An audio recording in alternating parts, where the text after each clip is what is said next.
প্রকৌশল ও প্রযুক্তি বিশ্ববিদ্যালয়ের উপাচার্যের পদত্যাগ দাবিতে ক্যাম্পাসে মশাল মিছিল করছে শিক্ষার্থীরা। বিস্তারিত জানাতে সেখানে রয়েছেন সহকর্মী তানজিম আহমেদ। সরাসরি যাচ্ছি তার কাছে।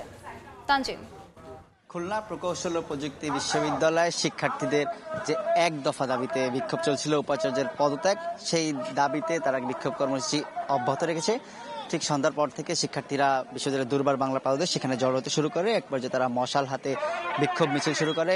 বিক্ষোভ মিছিল ক্যাম্পাসের বিভিন্ন স্থান প্রদক্ষিণ করে এটি আসলে এই মুহূর্তে যে কেন্দ্রীয় শহীদ মিনার রয়েছে সেই শহীদ মিনারের সামনে জড়ো হয়েছে এবং এখানে তারা আসলে তাদের যে বক্তব্য সেটি গণমাধ্যমের উদ্দেশ্যে তুলে ধরবেন বলে শিক্ষার্থীদের কাছ থেকে আমরা জানতে পেরেছি। তবে কিছুক্ষণ আগেও কিন্তু আসলে স্লোগানে মুখর হয়ে উঠেছিল কুয়েটের যে ক্যাম্পাস, সেই ক্যাম্পাসটি, এবং সেখান থেকে শিক্ষার্থীরা তাদের এক দফা দাবিতে অনড় থাকার কথা বলছিলেন।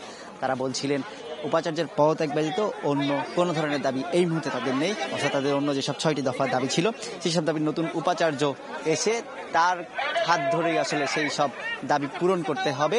এবং তারা বলছেন যে বিশ্ববিদ্যালয়ের সিন্ডিকেট সহ তদন্ত কমিটির শিক্ষকরাও তাদের বিরুদ্ধে যে অবস্থান নিয়েছেন সেটি তারা কামনা করছেন না। তারা বলছেন তাদের যে দাবি সেই দাবিতে তারা অনড় থাকবে। জানিয়ে রাখতে চাই, কুয়েটের সর্বশেষ যে চিত্র, শিক্ষার্থীরা কিন্তু হলে যে তালা, সেই তালা ভেঙে হলে প্রবেশ করেছেন। যদিও বিশ্ববিদ্যালয়ের 101তম সিন্ডিকেট সভায় সিদ্ধান্ত জানানো হয়েছিল আগামী 2 মে হল খুলে দেবে এবং 4 মে থেকে একাডেমিক কার্যক্রম শুরু হবে। তবে শিক্ষার্থীরা সেই যে ঘোষণা, সিন্ডিকেটের সিদ্ধান্ত, সেটি তারা প্রত্যাখ্যান করেছেন। তারা বলছেন তারা নিজেরাই আসলে হলে উঠেছেন, হলে যেসব সমস্যা সেই সমস্যা নিজেরাই নিরসনের চেষ্টা করছেন। আমরা দেখেছি এই 3 দিন ধরে তারা আন্দোলনের জন্য শিক্ষকদের পাশে থাকার জন্য, তাদের সংহতি প্রকাশের জন্য অনুরোধ জানিয়েছেন। তবে এর বিপরীত চিত্র আসলে আমরা দেখতে পেয়েছি গতকালকে দুপুরবেলায় বিশ্ববিদ্যালয় কুয়েটের যে শিক্ষক কর্মকর্তা কর্মচারী রয়েছেন তারা সম্মিলিতভাবে মানববন্ধনে অংশ নেন এবং তারা প্রতিবাদ কর্মসূচি জানান, বিক্ষোভ করেন। সেখানে তারা বলেছেন যে তারা বলছেন উপাচার্যকে আসলে